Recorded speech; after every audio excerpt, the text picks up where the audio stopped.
Class 9 बढ़िया से पार कर ली। क्लास 9 की मैथ्स थोड़ी सी हार्ड लगी थी, थोड़ी दिक्कतें हुई, तकलीफ भी आई, लेकिन पास कर ली। 10th के अंदर आ गए। अब क्लास 9 में मैथ्स में इतनी दिक्कतें हुई है तो सीधी सी बात है, मैथ्स से डर लगेगा। अब मैथ्स में 10th में क्या क्या पढ़ेंगे, कौन कौन से चैप्टर है और क्या 9th क्लास की मैथ्स कुछ काम आएगी 10th क्लास में, तो इन सब बातों में बात करने वाले हैं। नमस्कार साथियों, मैं केशव शर्मा स्वागत करता हूं आपका आज की इस प्यारी सी और बहुत ही ज्यादा इंपॉर्टेंट क्लास के अंदर। क्लास 9 बढ़िया से पार कर ली। क्लास 9 की मैथ्स थोड़ी सी हार्ड लगी थी, थोड़ी दिक्कतें हुई, तकलीफ भी आई, लेकिन हाँ पास कर ली। 10th के अंदर आ गए। अब क्लास 9 में मैथ्स में इतनी दिक्कतें हुई है तो सीधी सी बात है, मैथ्स से डर लगेगा। अब मैथ्स में 10th में क्या क्या पढ़ेंगे, कौन कौन से चैप्टर है और क्या 9th क्लास की मैथ्स कुछ काम आएगी 10th क्लास में। 9th क्लास के कौन कौन से चैप्टर है जो 10th क्लास में बहुत ही बढ़िया से काम आएंगे और पूरी मदद करेंगे बढ़िया में से बढ़िया नंबर लाने के लिए, तो इन सब बातों पे बात करने वाले हैं आज की क्लास में। तो बिना किसी देरी के शुरू करते हैं। और सबसे पहले मैं अगर बात करूं क्लास 10th मैथ्स की, तो देखो पेपर होगा 80 नंबर का पेपर आएगा। कितने नंबर का? 80 नंबर का पेपर आएगा। और पेपर करने के लिए 3.25 घंटे आपको मिलेंगे। इन 3.25 घंटे में पेपर जो है इस बुक में से आएगा जो मेरे पीछे दिख रही है, और इसमें चैप्टर कितने हैं? 14 चैप्टर है। कितने? 14 चैप्टर्स है। अब कौन कौन से है बात करते हैं उनके ऊपर। तो चलिए देखते हैं। आपके सामने ये रहे चैप्टर्स। पहला जो चैप्टर है वो है वास्तविक संख्याएं। अब भाई 9th क्लास में जाओ, उसका पहला चैप्टर याद करो।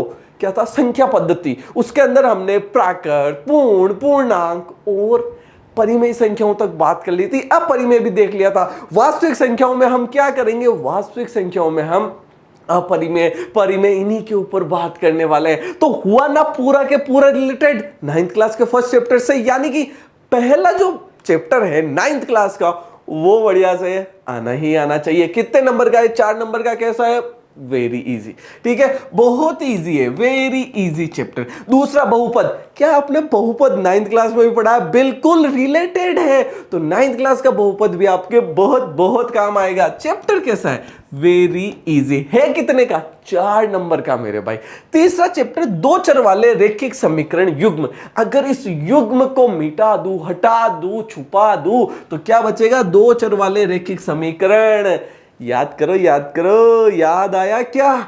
9th क्लास के अंदर ही चैप्टर था दो चर वाले रैखिक समीकरण। उसमें एक समीकरण था, इसमें दो समीकरण साथ में आते हैं, इसलिए उसको युग्म कह देंगे। कैसा था? बहुत इजी चैप्टर था। इसमें कैसा है? बहुत इजी चैप्टर है, वेरी इजी। 4 नंबर पूरे पूरे आएंगे, पक्की गारंटी है। द्विघात समीकरण कैसा है? बहुत आसान। ये शुरू के चारों चैप्टर बहुत आसान है, ये भी 4 नंबर का है। हाँ, द्विघात समीकरण कुछ अलग नहीं है। बहुपद के अंदर द्विघात बहुपद पढ़ेंगे, उसी से द्विघात समीकरण आपस में जुड़े हुए हैं। अच्छा, 5वां जो चैप्टर है वो है समांतर श्रेणियां। कैसा है? 1 नंबर है। कैसा है? इजी है, वेरी इजी नहीं है, बस इजी है। 6 नंबर का है। कितने नंबर का? 6 नंबर का एक चैप्टर। बढ़िया से 6 में से 6 लेके आएंगे। 1 अप्रैल से अर्जुन बैच आ रहा है, याद है ना? 1 अप्रैल से मिशन ज्ञान की टीम लेके आ रही है आपके लिए अर्जुन बैच, जिसके अंदर 9 to 12 तक के क्या करेंगे? बढ़िया से तैयारी करेंगे। 10th और 12th के लिए बोर्ड्स की तैयारी तो होगी, और 11th 12th के लिए आर्ट्स और साइंस स्ट्रीम आ रही है। तो अपने यार दोस्त, भाई बंधु, सखा मित्रगण सभी को बता देना भाई, 1 अप्रैल से Arjun batch free of cost आ रहा है। उसी के अंदर हम इन सबको बढ़िया से पढ़ने वाले हैं। छठा चैप्टर है त्रिभुज। त्रिभुज सुना सुना लग रहा है ना? हाँ। कैसा है? इजी है। कैसा है? इजी है। किसी किसी बच्चे को मॉडरेट यानी कि इजी से थोड़ा सा कम इजी लगता है, ठीक है ना? हार्ड तो कोई है ही नहीं, बस मॉडरेट सा है। निर्देशांक ज्यामिति याद है? 9th क्लास में पढ़ी थी ना? बिल्कुल उसके थोड़ी सी आगे की। कैसी है? बहुत इजी है। ठीक है, इजी चैप्टर है। 7 नंबर कैसे आएंगे? आराम से।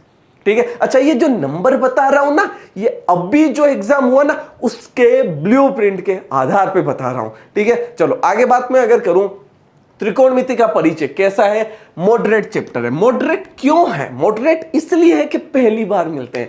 जब हम किसी से पहली बार मिलते हैं तो थोड़ी सी मुश्किलात आती है, थोड़ी सी कठिनाई, लेकिन आपका केशव भैया है ना, आपको बिल्कुल भी कोई भी दिक्कत नहीं होने देगा, ये मेरी गारंटी है। इस चैप्टर में 8 में से 8 पूरे नंबर लेके आएंगे, साथ मिलकर पढ़ाई करेंगे। और इसी के जस्ट जुड़ा हुआ है त्रिकोणमिति के कुछ अनुप्रयोग। तो 8 और 5 13 नंबर, कितने 13। और ये 13 में से एक नंबर भी नहीं कटने दूंगा, गारंटी है अपनी। बस करनी क्या है, क्लास से बढ़िया से लेनी है, जो कहूं उन बातों का ध्यान रखना है। पूरे 13 नंबर आएंगे, किससे है, त्रिकोणमिति से। अब सोचो 80 में से 13 नंबर, यानी कि 10 और 6 16.25% पेपर सिर्फ 2 चैप्टर से, जो कि है त्रिकोणमिति। तो डरना क्यों है। अगला चैप्टर है वृत्त, बहुत आसान इजी चैप्टर है, बहुत आराम से होगा। 6 नंबर पूरे पूरे आते हैं, कोई दिक्कत की बात नहीं होती। 11वां चैप्टर है वृत्तों से संबंधित क्षेत्रफल। वृत्त को पढ़ेंगे तो उससे संबंधित क्षेत्रफल भी पढ़ लेंगे। कैसा है, इजी चैप्टर है, 5 नंबर का चैप्टर है मेरे भाई। किसका है, 5 नंबर का चैप्टर है। पृष्ठीय क्षेत्रफल और आयतन 8th क्लास में पढ़ा था, पृष्ठीय क्षेत्रफल और आयतन याद है। 9th क्लास में भी पढ़ा है, 10th में भी पढ़ोगे। क्या है, जुड़े हुए हैं बिल्कुल। गन गनाब आपको पता होना चाहिए, बेलन आपने पढ़ा है, आपको पता होना चाहिए, ठीक है। और यहां पे हम क्या पढ़ेंगे, यहां पे अब जैसे कि आपने शंकु भी पढ़ा ही होगा, अब इसी के साथ हम गोला, अर्धगोला और इन सब के बारे में बढ़िया से बात करेंगे। एक बार वापस सारा रिवीजन करवा दूंगा, इसकी टेंशन मत लेना। हर एक चीज को जीरो से लेकर हीरो बनाएंगे आपको, यह बिल्कुल टेंशन मत करना। तो भाई साहब कैसा है, इजी चैप्टर है, 6 नंबर का। सांख्यिकी एक ऐसा चैप्टर है जिसके अंदर ज्यादातर वो बच्चे भी जो पास नहीं हो पाते ना, उनको ये पास कर देता है। इतना आसान चैप्टर है, एक एक चीज को क्रिस्टल क्लियर तरीके से पढ़ेंगे, ठीक है। बिल्कुल फिक्र नहीं करनी है, 13 में से 13 पूरे नंबर लेके आएंगे। 100 नहीं 1000% गारंटी देता हूं। इजी चैप्टर है, आराम से हो जाएगा। प्रायिकता तो पता ही है, प्रायिकता very very easy chapter. 4 number सीधे जेब में, एक बार पढ़ना होता है फिर पूरी साल आ जाता है। तो ये 14 चैप्टर है। अब देखो कितने सारे चैप्टर जुड़े हुए हैं आपके 9th क्लास से। फर्स्ट चैप्टर जुड़ा हुआ है, दूसरा चैप्टर, तीसरा चैप्टर जुड़ा हुआ है, छठा चैप्टर, 7वां चैप्टर 9th क्लास से जुड़ा हुआ है, आपका 10वां चैप्टर 9th क्लास से जुड़ा हुआ है, 12वां चैप्टर जुड़ा हुआ है, 13वां चैप्टर जुड़ा हुआ है। 1 2 3 4 5 6 7 8 चैप्टर 9th क्लास से जुड़े हुए हैं। तो इस बात का ध्यान रखना है कि भाई 10th से शुरू करने से पहले थोड़ा सा 9th का रिवीजन कर लेना। और ये मत सोचना मैं नहीं समझाऊंगा, मैं तो आपको सब कुछ समझाऊंगा ही।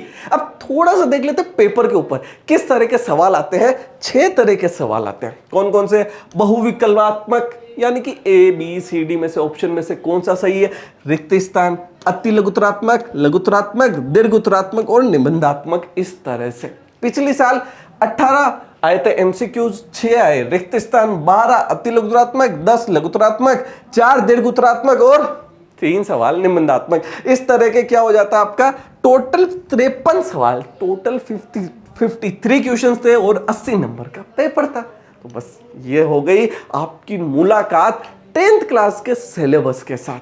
समझ गए अच्छे से। अब इसको क्या करना है, कैसे हम 100 में से 100 ला सकते हैं, क्या रोड मैप होगा पूरे साल का, और कैसे जो आज तक पॉसिबल नहीं हुआ ना वो पॉसिबल कर बताएंगे, इसकी बात करेंगे हम अगली कक्षा में। तब तक के लिए आप बने रहिए हमारे साथ। और अर्जुन बैच जो कि शुरू होने जा रहा है 1 अप्रैल से, उसको ज्वाइन करना बिल्कुल ना भूले। अपने यार दोस्त, भाई बंधु, सखा मित्रगण सभी को जरूर जरूर बताइए। हम मिलेंगे आपसे अगली कक्षा में। धन्यवाद।